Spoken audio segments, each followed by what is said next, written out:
नमस्कार। उज्ज्वल क्लासेस में बंधु आपका स्वागत है। आज बंधु मैं केमिस्ट्री का रासायनिक अभिक्रिया से संबंधित जो आपका चैप्टर है क्लास 10th का, ठीक है। तो आज रासायनिक अभिक्रिया पढ़ते हैं हम लोग, ठीक है। तो आज देखेंगे हम लोग रासायनिक अभिक्रिया के प्रकार, अर्थात इसी वीडियो में हम लोग देख लेंगे रासायनिक अभिक्रिया के कितने प्रकार होते हैं, ठीक है। आज हम लोग पूरी रासायनिक अभिक्रिया के सभी प्रकार को एक एक कर देखेंगे और धमाकेदार तरीके से हम लोग सीखेंगे, जो कि आज यदि हम लोग रासायनिक अभिक्रिया ठीक से पढ़ लेंगे, आगे कभी भी रासायनिक अभिक्रिया नहीं भूलिएगा। आप शुरू से अंत तक हमारा वीडियो देखते रहिए। आप पूरी रासायनिक अभिक्रिया को जब पढ़ लीजिएगा तो आप कभी भी क्लास 10th का बोर्ड एग्जाम में हो या आप जहां भी जाइएगा एग्जाम देने के लिए, इससे रिलेटेड बिहार पॉलिटेक्निक, पारामेडिकल, किसी भी एंट्रेंस एग्जाम हो या कोई भी बोर्ड का एग्जाम हो, जहां पे आपको रासायनिक अभिक्रिया से संबंधित क्वेश्चन पूछ देगा, आप आज मेरा वीडियो देख लीजिएगा। आप कभी भी रासायनिक अभिक्रिया नहीं भूलिएगा, ठीक है बच्चों। तो अब हम लोग ज्यादा बातें नहीं करेंगे, अब चलते हैं रासायनिक अभिक्रिया के प्रकार, देखते हैं कितने रासायनिक अभिक्रिया के प्रकार होते हैं, ठीक है। चलिए बंधु देखते हैं। सबसे पहला प्रकार संयोजन अभिक्रिया। तो बंधु हम लोग जानेंगे इससे भी पहले रासायनिक अभिक्रिया क्या होता है। रासायनिक अभिक्रिया जब अलग अलग गुण वाले दो पदार्थ आपस में अभिक्रिया करके, आपस में संयोग करके एक नए गुण वाले पदार्थ का निर्माण करते हैं, ऐसे अभिक्रिया को रासायनिक अभिक्रिया कहते हैं, ठीक है ना। और हम लोग ये जानते हैं रासायनिक अभिक्रिया कभी हम लोगों को दिखता नहीं है। रासायनिक अभिक्रिया अंदर से कार्य करती है, अर्थात अंदर से हो जाता है। बाहर से रासायनिक अभिक्रिया आपको दिखेगा नहीं, कब अभिक्रिया हुआ आपको पता भी नहीं चलेगा। ये रसायन विज्ञान में सभी अभिक्रियाएं अंदर से काम करती है, ये कोई फिजिकल नहीं है, फिजिक्स नहीं है। तो जैसे आपको बोलेंगे दूध में जोड़न डाल दीजिएगा तो दही बन जाता है, आपको ये पता नहीं चलेगा दूध में जोड़न डालने के बाद दही कब बना। आप देखते रहिएगा, आपको कभी भी दही बनते हुए महसूस नहीं होगा कि जोड़न जो है ऑटोमेटिक दूध से दही बन रहा है। आपको अर्थात रासायनिक अभिक्रिया नहीं दिखेगा। तो इसमें से सबसे पहला रासायनिक अभिक्रिया है वो है संयोजन अभिक्रिया। तो हम लोग संयोजन अभिक्रिया देखेंगे, उसके बाद हम लोग पढ़ेंगे वियोजन अभिक्रिया। आपको जितने भी अभिक्रिया है इस प्रकार से हम लिख दिए हैं। उसके बाद जो होता है हम लोग विस्थापन अभिक्रिया देखेंगे, फिर द्वि विस्थापन अभिक्रिया देखेंगे, किस प्रकार से होता है। हर एक टॉपिक्स को अलग अलग टाइप से समझाएंगे और बताएंगे, ठीक है। अब देखते हैं हम लोग ऊष्मीय, इसके बाद क्या पढ़ेंगे ऊष्मीय रासायनिक अभिक्रिया। ये 2 टाइप्स के होते हैं, अर्थात ये 2 टाइप से पढ़ेंगे हम लोग, ठीक है। उसके बाद रेडॉक्स अभिक्रिया। रेडॉक्स अभिक्रिया में भी 2 तरह से पढ़ेंगे, एक ऑक्सीकरण और एक अवकरण। तो दोनों अभिक्रिया एक साथ होता है तो रेडॉक्स अभिक्रिया कहलाता है, ठीक है ना। उसके बाद हम लोग देखेंगे अपचयन अभिक्रिया, उपचयन अभिक्रिया, उदासीनीकरण अभिक्रिया और अंतिम में पढ़ेंगे अवक्षेपण अभिक्रिया। तो ये सारे अभिक्रियाओं के बारे में इस वीडियो में हम लोग जानकारी प्राप्त करेंगे। शुरू से अंत तक आप बने रहें, आपको सभी अभिक्रियाओं का ज्ञान अच्छे से यहाँ पर मिल जाएगा और अच्छे से आपको इनकी जानकारी मिलेगा किस प्रकार से आप लोग देखिए आगे। अब हम लोग सबसे पहला देखेंगे कौन सा है, संयोजन अभिक्रिया। संयोजन मीन्स क्या होता है, हम लोग पहले ये जानते हैं। संयोजन मतलब होता है, देखिए, संयोग करना अर्थात जुड़ जाना। वैसी अभिक्रिया है जिसमें क्या होता है, संयोग होता है, ठीक है। तो हम इसका सबसे पहले देखते हैं, यानी कहने का अर्थ है उदाहरण, मतलब ये क्या बोलते हैं इसको, परिभाषा। परिभाषा कहता है जब अलग अलग तत्व आपस में एक दूसरे को से संयोग कर एक नए पदार्थ का निर्माण करता है, नए गुण वाले पदार्थ का निर्माण करता है, ऐसी अभिक्रियाएं संयोजन अभिक्रिया कहलाती है, ठीक है ना, क्लियर। यानी कहने का अर्थ है यहां पे देखिए A+B 2 अलग अलग अपकारक हैं। अभिक्रिया में भाग लेने वाले को क्या कहते हैं, अपकारक, ठीक है ना। तो 2 अलग अलग अपकारक हैं, अलग अलग गुण वाले, ये अभिक्रिया करके एक नए गुण वाले प्रतिफल अर्थात उत्पाद का निर्माण करता है। ऐसी अभिक्रियाएं संयोजन अभिक्रिया कहलाती है। ठीक है ना।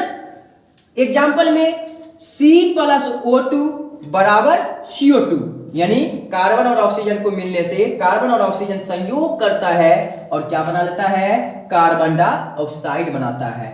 आगे देखते हैं एग्जाम्पल H2+O2 H2O, तो ये इस प्रकार से जल बनाता है, लेकिन ये समीकरण आपका संतुलित नहीं है। इसको संतुलित करने के लिए आप क्या कीजिएगा, यहाँ 2 से गुना कर दीजिए और यहाँ भी 2 से आप गुना कर दीजिए। तो इस प्रकार 2 दूनी 4, 2 दूनी 4, ऑक्सीजन 2, 2, तो ये संतुलित हो गया। ऐसी अभिक्रियाएं क्या कहलाती है, संयोजन अभिक्रिया। अब नेक्स्ट देखेंगे हम लोग, नेक्स्ट क्या पढ़ेंगे, वियोजन अभिक्रिया। ठीक है, अब वियोजन देखते हैं।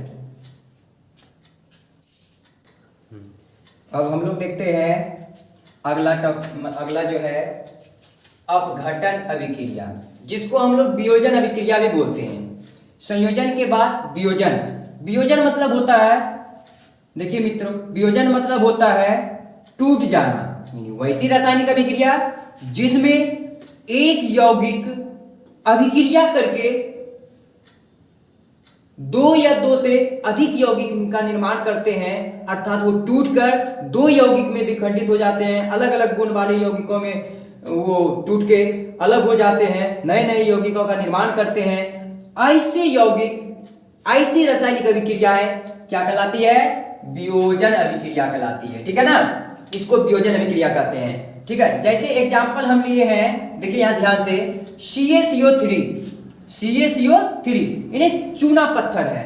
चूना पत्थर को क्या करते हैं, इनकी रासायनिक अभिक्रिया कराते हैं और ये टूट जाता है CaCO, बुझा हुआ चूना जिसको कड़ी चूना कहते हैं, और कार्बन डाइऑक्साइड अलग हो जाते हैं। तो एक यौगिक था, ये रासायनिक अभिक्रिया किया और 2 नए यौगिकों का निर्माण कर दिया। ऐसे रासायनिक अभिक्रिया क्या कहलाती है, वियोजन अभिक्रिया। वियोजन मतलब टूट जाना। यहाँ पे देखिए टूट रहा है ना, अर्थात अभिकारक 1 था और उत्पाद 2 हो रहा है। ऐसी रासायनिक अभिक्रिया वियोजन अभिक्रिया कहलाती है। नेक्स्ट देखते हैं हम लोग प्रतिस्थापन अभिक्रिया, जिसको विस्थापन भी कहते हैं। ठीक है ना, विस्थापन मतलब विस्थापित कर देना। कहने का अर्थ हुआ 2 अभिकारक, 2 अलग अलग गुण वाले अभिकारक अभिक्रिया करके अपने स्थान का चेंज करते हैं, अर्थात अपने स्थान का विस्थापित कर देते हैं और प्रतिफल के रूप में नए यौगिकों का, नए यानी कहने का आता है नए पदार्थों का निर्माण करते हैं।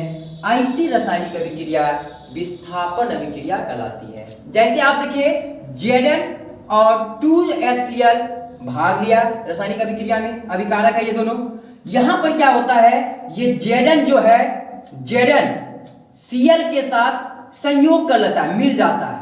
ठीक है ना, विस्थापित कर ले, मतलब ये दोनों मिल जाता है और यहाँ पे जो हाइड्रोजन है इसको अलग कर देता है। ठीक है, तो आप देखिए यहाँ पे ध्यान से ZnCl, ये ZnCl यहाँ मिल गया, अर्थात ZnCl2, यहाँ पे 2 है ना, 2 से गुना, तो Cl2 एक तरफ हो गया और हाइड्रोजन बेचारा निकल गया, सबसे हौला गैस है। ऐसे समीकरण, ऐसे अभिक्रिया क्या कहलाती है, प्रतिस्थापन अभिक्रिया। यहाँ एक बार प्रतिस्थापन हुआ, अब हम लोग आगे देखेंगे 2 बार, जिसको हम लोग द्विविस्थापन अभिक्रिया कहते हैं। द्विविस्थापन अभिक्रिया वैसे रासायनिक अभिक्रिया है जिसमें 2 अभिकारक अपना स्थान 2 बार आदान प्रदान कर, 2 बार चेंज कर नए नए यौगिकों का निर्माण करते हैं, नए उत्पाद का निर्माण करते हैं।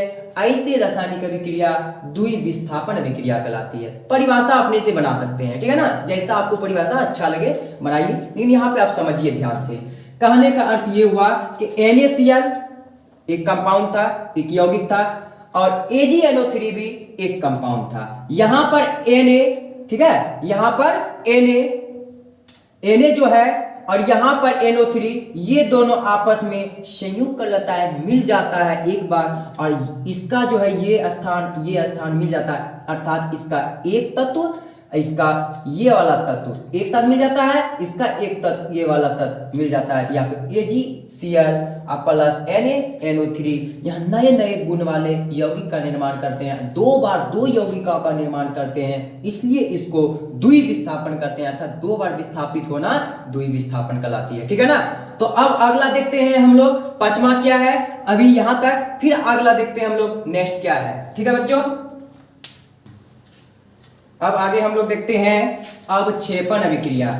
ठीक है दोस्तों, अवक्षेपण अभिक्रिया क्या होता है? अवक्षेप पदार्थ बैठ जाना।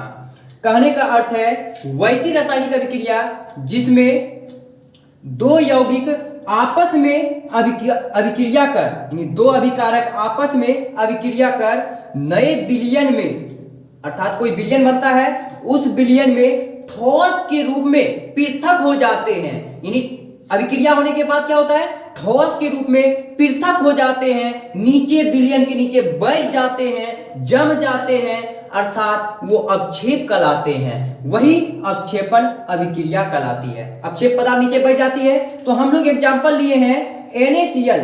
NaCl में NaCl का अभिक्रिया AgNO3 के साथ कराते हैं, तो यहाँ पर AgCl अवक्षेप के रूप में, सफेद अवक्षेप के रूप में नीचे बैठ जाता है और NaNO3 मुझे प्राप्त होता है। इस प्रकार से अवक्षेप का बैठना रासायनिक विज्ञान में अवक्षेपण अभिक्रिया कहते हैं। ठीक है बच्चों, अब आज इस वीडियो में इतना ही। नेक्स्ट आप लोगों को दूसरे वीडियो में आएंगे, पार्ट 2 वीडियो में हम लोग देखेंगे 5 रासायनिक अभिक्रियाओं के बारे में बताएंगे। यदि आपको आज ये वीडियो अच्छा लगे, अर्थात आपको ये रासायनिक अभिक्रिया के बारे में अच्छे से समझ में आया, तो आप कमेंट करके जरूर बताइए। साथ ही साथ इस वीडियो को लाइक करें और एक बार सब्सक्राइब जरूर करें। सब्सक्राइब करने के बाद आप बेल आइकन को जरूर दबाइएगा। धन्यवाद।